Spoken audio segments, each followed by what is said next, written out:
ناظرین،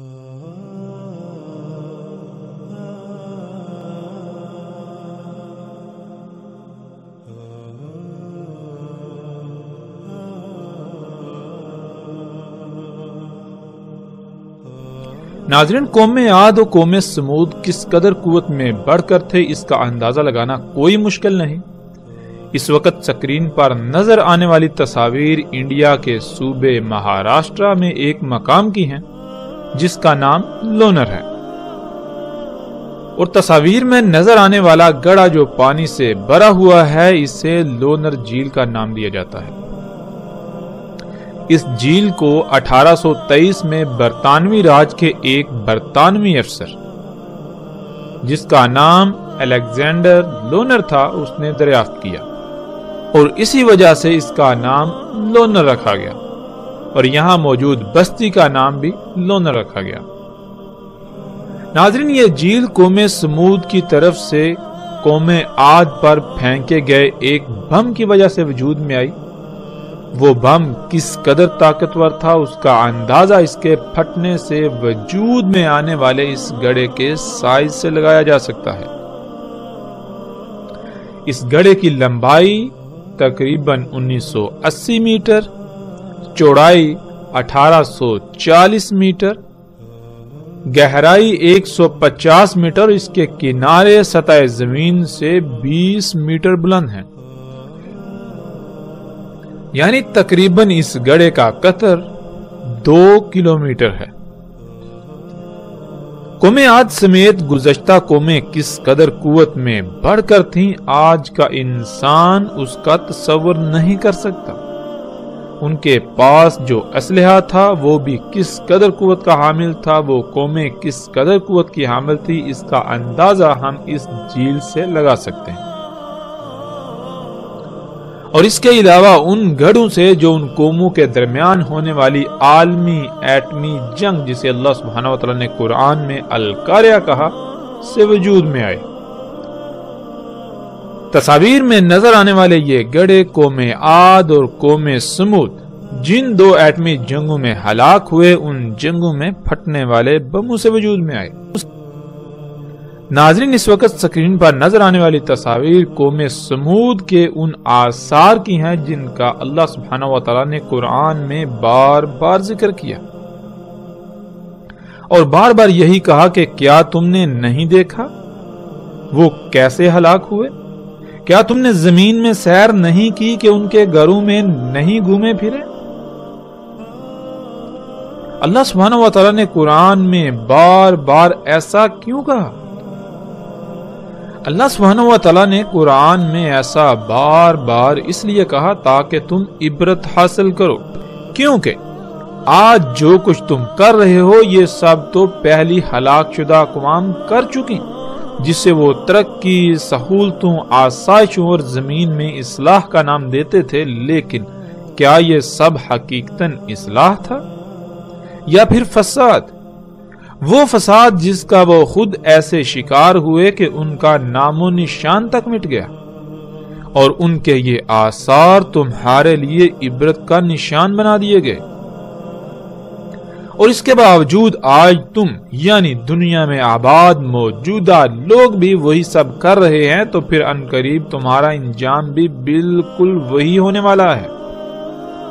ناظرین، قوم سمود کے چٹانوں میں تراشیدہ ان گھروں کو دیکھیں تو سوال یہ پیدا ہوتا ہے کہ کیا آج کے انسان جو ترقی اور ٹیکنالوجی کے نام پر بڑے بڑے دعوے کر رہے ہیں، ان سب ایجادات کے باوجود، ایسی جدید ترین ٹیکنالوجی کے باوجود، ایسی ہی چٹانوں میں ایسے گھر تراشے جا سکتے ہیں؟ کیا موجودہ انسان اس ٹیکنالوجی، ان ایجادات سے ایسی چٹانوں میں اس طرح کے گھر تراش سکتے ہیں؟ آج دنیا کے بڑے بڑے نامور سائنسدان، یونیورسٹیاں اور تحقیقاتی ادارے گزشتہ ہلاک شدہ اقوام کے ان آثار پر تحقیقات کے بعد اس نقطہ پر پہنچے کہ آج جو ٹیکنالوجی، جو ایجادات انسان کر چکا ہے، ان سے ایسی چٹانوں میں ایسے گھر تراشنا ناممکن ہے۔ موجودہ انسان اس کا تصور بھی نہیں کر سکتے۔ پھر ان کا مزید یہ کہنا ہے کہ اول تو یہ کام انسان کا نہیں، اور اگر اس بات کو تسلیم کر لیا جائے تو جن انسانوں نے یہ گھر تراشے وہ ٹیکنالوجی میں موجودہ انسانوں سے بہت بڑھ کر تھے، جن کا تصور موجودہ انسان کے بس سے باہر ہے۔ قرآن میں اللہ سبحانہ وتعالی نے یہ بات واضح کر دی کہ زمین کا اختیار انسان کو دیا گیا، نہ کہ اس کے علاوہ کسی دوسری مخلوق کو۔ تو یہ سب کچھ ان قوموں کا کیا درا ہے جو اپنے انہی مفسد اعمال کے سبب ہلاک ہو کر صفحہ ہستی سے مٹ چکے، جس سے یہ بات روز روشن کی طرح عیاں ہے کہ یہ سب گزشتہ انسانوں کے ہی اعمال ہیں۔ جب یہ سب انسانوں کے ہی آثار ہیں اور وہ ٹیکنالوجی میں ناقابل تصور حد تک موجودہ انسانوں سے بڑھ کر تھے، اس کے باوجود جب ہلاکت آئی تو کچھ بھی ان کے کام نہ آیا، تو موجودہ انسانوں کا عنقریب کیا انجام ہونے والا ہے یہ بھی پھر ڈکا چھپا نہیں۔ موجودہ انسانوں کے ساتھ بھی بالکل ویسا ہی ہونے والا ہے۔ ناظرین، پھر سوال یہ پیدا ہوتا ہے کہ قوم سمود نے ایسی سخت ترین چٹانوں میں ہی گھر کیوں تراشے؟ موجودہ انسانوں کی طرح گھر کیوں نہیں بناتے تھے، اور اس کی وجوہات کیا تھیں؟ تو اس کا جواب بھی اللہ سبحانہ و تعالیٰ نے بار بار قرآن میں دیا کہ جیسے آج موجودہ انسان آہستہ آہستہ مختلف مراحل کو طے کرتے کرتے ایک طویل مدت کے بعد اس مقام پر پہنچے، بالکل اسی طرح گزشتہ ہلاک شدہ اقوام بھی آہستہ آہستہ ایک لمبی مدت کے بعد اس مقام پر پہنچی تھی جب وہ ہلاکت کا شکار ہوئے۔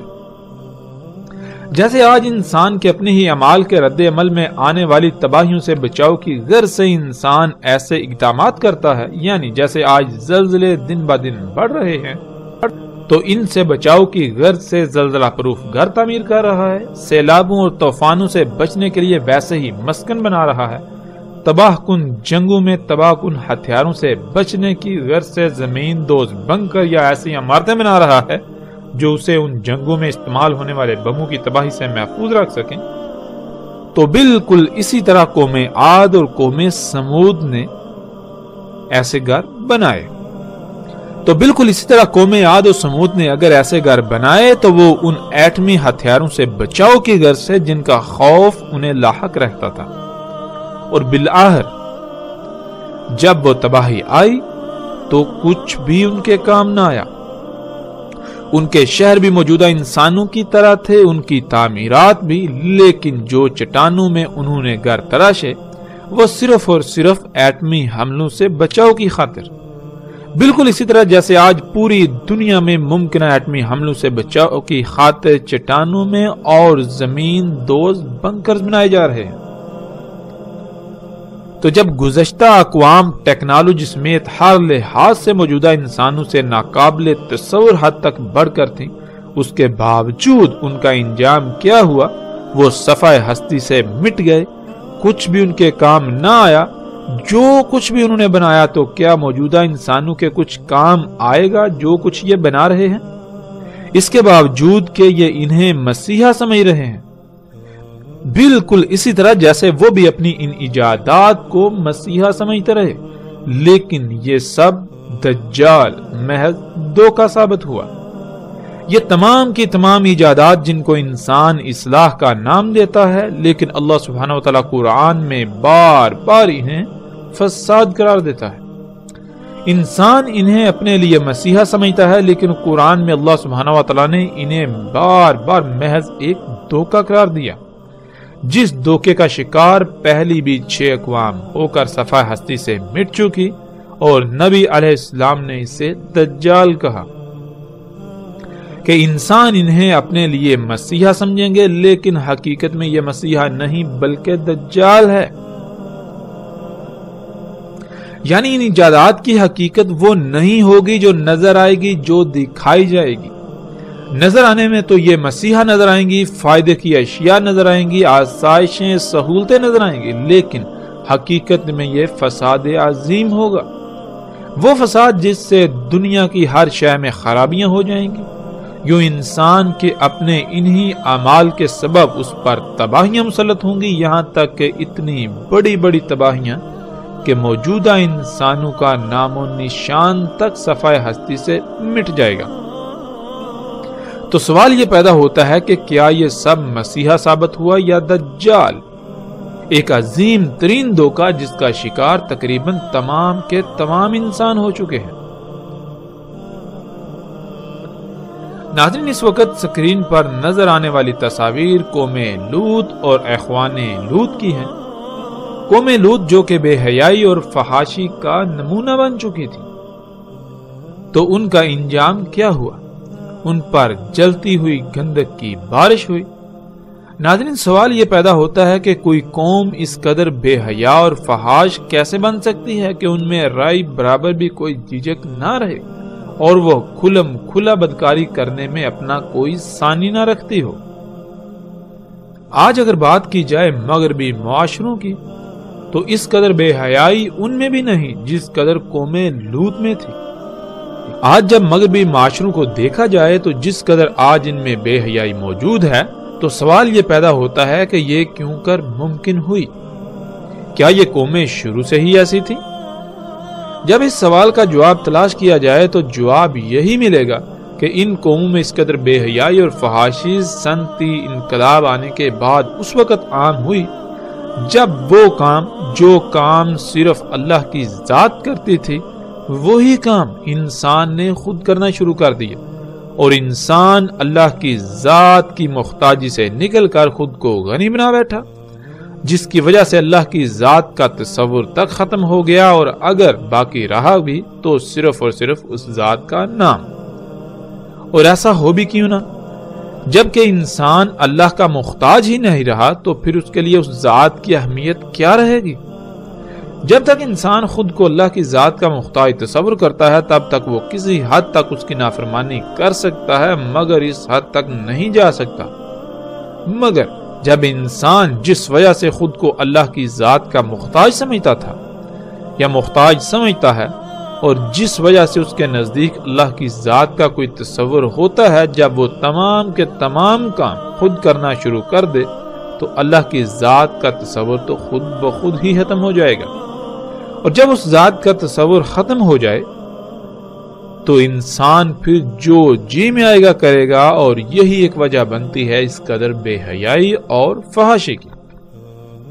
ناظرین، ورنہ آج بھی جن معاشروں میں اللہ کی ذات کا تصور موجود ہے، وہ گاڈ کے نام سے ہو یا ایشور کے نام سے یا کسی بھی نام سے، وہ معاشرے بت پرست ہوں یا جہالت کی انتہا پر، وہ بے حیائی میں اس قدر بڑے ہوئے نہیں ملیں گے، کیونکہ وہ خود کو کسی نہ کسی حد تک اس ذات کا محتاج سمجھتے ہیں، جس کی وجہ سے ان میں کسی حد تک اس ذات کا ڈر موجود ہوتا ہے۔ لیکن جب یہ ڈر نکل جائے یا ختم ہو جائے تو انسان بے لگام گھوڑے کی طرح آزاد ہو جاتا ہے، پھر وہ سب کچھ کرتا ہے جس پر اس کا نفس اسے ابھارتا ہے۔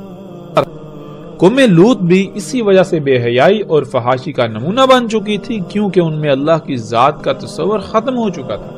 اگر تھا تو صرف الفاظ کی حد تک، اور ایسا تب ہی ممکن ہوتا ہے جب کوئی قوم خود کو غنی سمجھے اور اللہ کی محتاج نہ رہے، اور ایسا تب ہی ممکن ہوتا ہے جب انسان وہ کام جن کی وجہ سے وہ خود کو اللہ کا محتاج سمجھتا ہے، وہی کام خود کرنا شروع کر دے۔ قوم لوط بھی بالکل اسی طرح خود کو غنی سمجھتی تھی، اللہ کی ذات کا صرف نام کی حد تک تصور باقی تھا، اسی وجہ سے وہ بے حیائی و فحاشی میں اس قدر بڑی ہوئی تھی۔ اس کا اندازہ اس قوم سے بھی لگایا جا سکتا ہے جنہیں اللہ سبحانہ و تعالیٰ نے قرآن میں اخوان لوط کہا۔ ناظرین، اس وقت سکرین پر نظر آنے والی یہ تصاویر اخوان لوط کی ہیں، اخوان لوط کے آثار کی ہیں، جو اٹلی میں حال ہی میں کھدائی کے دوران زیر زمین سے دریافت ہونے والا ایک ایسا شہر ہے جو کسی بھی لحاظ سے موجودہ جدید ترین معاشروں سے کم نہ تھا۔ آج اسی مقام کے ارد گرد آباد شہر کا نام پومپئی ہے، اسی وجہ سے اخوان لوط کے ان کھنڈرات کو بھی پومپئی کے نام سے جانا جاتا ہے۔ اس شہر کی طرز تعمیرات ایسی ہیں کہ انسان دنگ رہ جاتا ہے۔ جیسے آج جب کوئی نیا شہر آباد کیا جاتا ہے تو پہلے سے اس کی پوری منصوبہ بندی کی جاتی ہے، اس کے بعد اس شہر کا مکمل نقشہ تیار کیا جاتا ہے، پھر جا کر اس نقشے کے عین مطابق تعمیرات کی جاتی ہیں۔ بالکل عین اسی طرح اخوان لوط کا یہ شہر بھی وجود میں آیا۔ اس تباہ شدہ شہر کی گلیاں، سڑکیں اور گھروں کی طرز تعمیر چیخ چیخ کر یہ بتاتے ہیں کہ یہ شہر نہ صرف انتہائی جدید طرز پر وجود میں آیا تھا، بلکہ اس کے در و دیوار پر طرح طرح کی مختلف نقش نگاری اس بات کا بھی ثبوت ہے کہ اس وقت بھی زمین سے خام تیل نکالا جاتا تھا، کیونکہ در و دیوار پر نقش و نگار کے لیے استعمال ہونے والا پینٹ خام تیل کے بغیر حاصل کرنے کا کوئی دوسرا ذریعہ نہیں۔ وہ پینٹ صرف اور صرف خام تیل سے ہی حاصل کیا جا سکتا تھا جو ان لوگوں نے اس وقت حاصل کیا تھا، اور عمارتوں کی طرز تعمیر بھی اس بات کا واضح ترین ثبوت ہے کہ یہ عمارتیں بغیر مشینری کے تعمیر کرنا ممکن نہیں تھا۔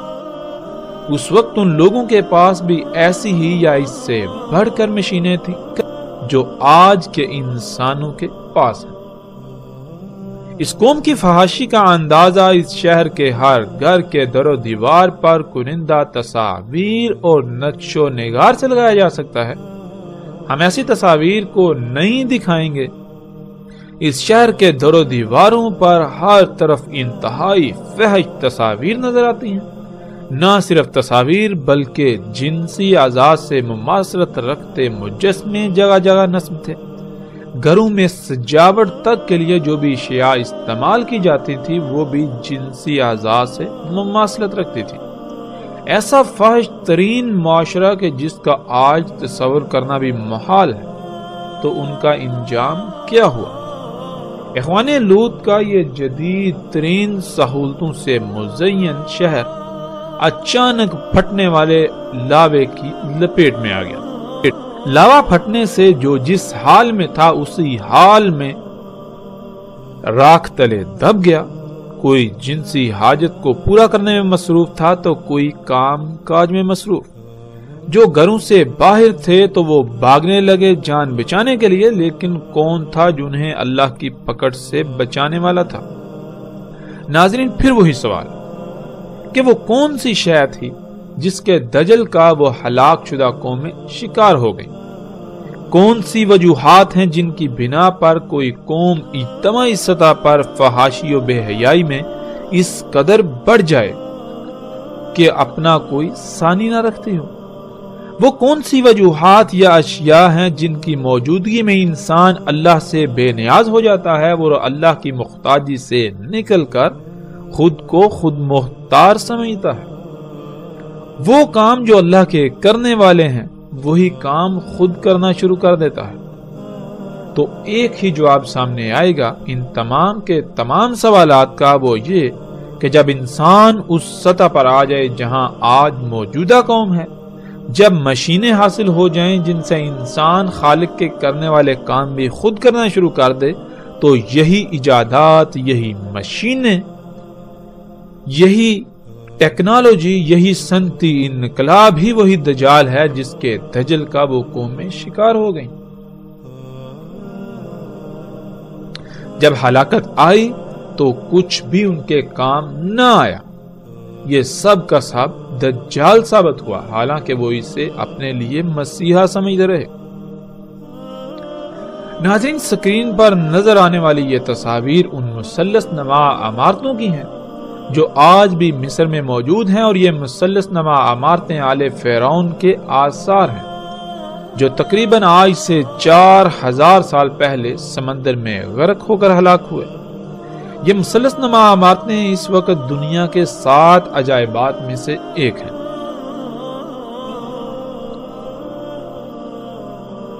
قرآن میں اللہ سبحانہ و تعالیٰ نے ان عمارتوں کو اوتاد کہا، اور اس وقت کے فرعون اور آل فرعون کو ان کا بانی قرار دیا، جس کی تفاصیل ہلاک شدہ اقوام کے موضوع پر آنے والے ایک ساتھ میں آئیں گے۔ ناظرین، آج پوری دنیا کے بڑے بڑے نامور سائنسدان ہوں،